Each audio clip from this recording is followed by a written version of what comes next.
Hello, everybody. Today we're going to take a look at another presidential political shift. This time we've got 1988 and 2024. That's 36 years of political realignments from George H.W. Bush through Donald Trump. At the end, we're going to take a look at a map, but first we've got to get the background information. So here's 1988. Vice President under Ronald Reagan, George H.W. Bush won convincingly. He got 426 electoral votes. He carried 40 states, and he won 53.4% of the popular vote. The Democrat, Michael Dukakis, took the loss. He finished with 111 electoral votes. He carried 10 states plus D.C., and he finished with 45.7% of the vote. 36 years later, Donald Trump won a second term with 312 electoral votes. He carried 31 states plus Maine second, and that was just under 50% at 49.8. Kamala Harris got 226. She carried 19 states, D.C., and Nebraska second, and her popular vote share was 48.3. So that's going to take us into this splendid looking spreadsheet. On the left, we've got the states. Then we've got the 88 Dukakis vote, then the 88 Bush vote, then it's the 24 Harris vote, the 24 Trump vote, then the shifts for the Democrats between those two elections. Then we've got it for the Republicans. Finally, we've got the net shift between the two parties between the two elections. And then we've got shading here. The darkest colors are 10 or more points. The lightest colors are going to be under 5%. So let's take a look at the first state. We've got Alabama. In 1988, Michael Dukakis got 39.9%. George H.W. Bush won the state with 59.2%. 9 elections later, Kamala Harris went down to 34.1%. Trump went up to 64.6%. That's a loss of 5.8 for the Dems, a gain of 5.4 for the Republicans, and overall a net shift of 11.2 away from the Dems and toward the GOP. So that's how this works. Now we can quickly go through the rest of these states. Alaska moved almost the same amount in the exact opposite direction, 10.2 toward the Dems. Arizona did even more than that at 15.7.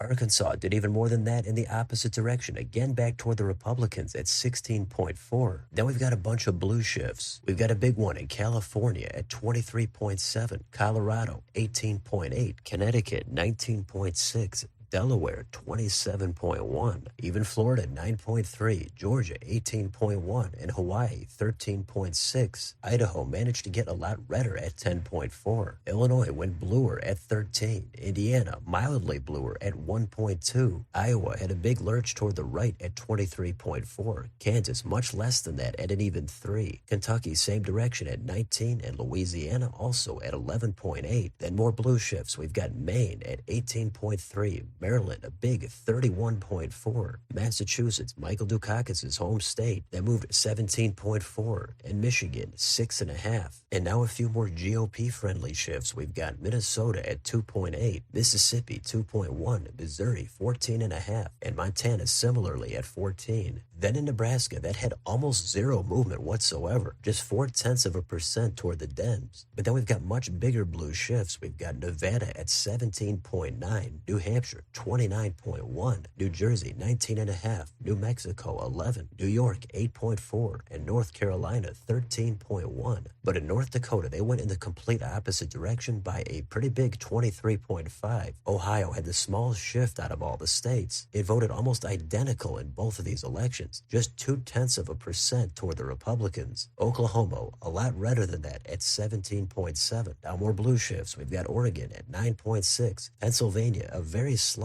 0.6, Rhode Island just slightly more than that at an even 2, and South Carolina at 6.1. But in South Dakota, they got way redder at 22.8, Tennessee also at 13.4, and even Texas, that state got redder by a mild 1.1. Then more shifts toward the Dems. We've got Utah at 12.9. Vermont had the biggest shift for the Dems out of all the states at a huge 35, Virginia 25.2, and Washington 16.6. West Virginia had the absolute biggest shift out of every state. It voted for Dukakis in 88, and since then it shifted a giant 46.6 toward Trump and the Republicans. Wisconsin shifted 4.5% redder, and Wyoming a lot more than that at 23.3. Then we've got Washington, D.C. on here. That shifted bluer by 15.4. And there's your national shift. It's going to be a significant 6.2% toward the Dems. So that's it. Those are all of the states and all of the shifts. If you want to help visualize this data, we could take it all, we'll put it on a map. And here it is. We've got similar shading. The darkest colors are 10 or more points. This time, the very lightest colors are going to be under 1%. Those are the tilt margins. That's Nebraska, Ohio, and Pennsylvania. So 4 levels of shading in total. And are there any takeaways from this map? Well, yeah, absolutely. Even though the Republicans won both of these elections, 1988 was a much more significant win. George H.W. Bush was riding the Reagan popularity into his own win. He got 40 states and easily had a majority of the popular vote. So with the country shifting more than 6% in the other direction, there's going to be a lot more blue shifts on here. Using the current electoral map at the top, we can see that the Democrats gained in 363 of them, Republicans 175. The Democrats totally dominated on the coasts, including Alaska and the Southwest. Even a state like Florida today, which got a lot redder in the recent decade, it still got a lot bluer than compared to where it was back in '88. Iowa is surprisingly another state that voted pretty convincingly for Dukakis back in '88. The Republicans did their best in parts of the upper Great Plains, the Midwest, and some of the South. We're even seeing Texas redder now than where it was back in the late '80s. Plenty of states have had changing demographics and different priorities to where their political leanings have changed, sometimes more than once over all this time. The Rust Belt is kind of all over the place in this one. Back in '88, Wisconsin voted blue, while Michigan and Pennsylvania voted red. You've also got a state like Minnesota, which hasn't gone red since 1972. They shifted a little bit toward the GOP. There's always some political oddities out there, like Rhode Island, not getting as blue as much of the surrounding area. It did about the same as Indiana. It's fascinating to see which states did not really move at all during all this time, like Nebraska, Ohio, Pennsylvania, and back then, states like California and Colorado voted red, while Iowa and West Virginia voted blue. Tons of movement in other swing states today, like Nevada, Arizona, or North Carolina. It was just a completely different world back then. Both wins for the Republicans, but 24 much more competitive than '88. The reasons for the movement in some of these states is going to be different than others, but if you were looking for the overall shifts between 1988 and 2024, this is it. So let me know in the comments, what do you think about any of the shifts in any of these states? Are you surprised by some of the states back then voting red or blue that would be unrecognizable today? And why do you think some of these states moved hard and some of them moved slightly? Let me know down below. On your way out, don't forget to like, share, and subscribe. Join if you'd like to support the channel. Thanks for watching. I'll see you next time.